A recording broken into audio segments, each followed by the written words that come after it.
अंतर्जातीय महिला दिवस सप्ताह पालित ओडिशा सरकार क्रीड़ा और युव सेवा विभाग पक्षर 6 मार्च ठारू 8 मार्च पर्यंत दीर्घ 3 दिन धरी अंतर्जातीय महिला दिवस स्थानीय वृंदावन पैलेस पालन करा जायछि।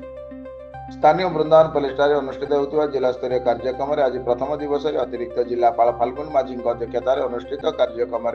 मुख्य अतिथि भाव में मान्यवर विधायक मोहना दाशरथी गमांग जोग देता बेले सम्मानित अतिथि भाव में बालाखंडी विधायक रूपेश कुमार पाणिग्राही सहकारी जिलापाल तथा जिला क्रीड़ा अधिकारी तीना साहू, जिला संस्कृति अधिकारी सुश्री अर्चना कुमारी मंगराज, जिला शिशु सुरक्षा अधिकारी अरुण कुमार त्रिपाठी और जोगगुरु श्रीमती आशालता पाणिग्राही प्रमुख मंचासीन थे। आज दिवस अंतर्जातीय महिला दिवस पालन अवसर में महिला मान स्वप्न सफलता और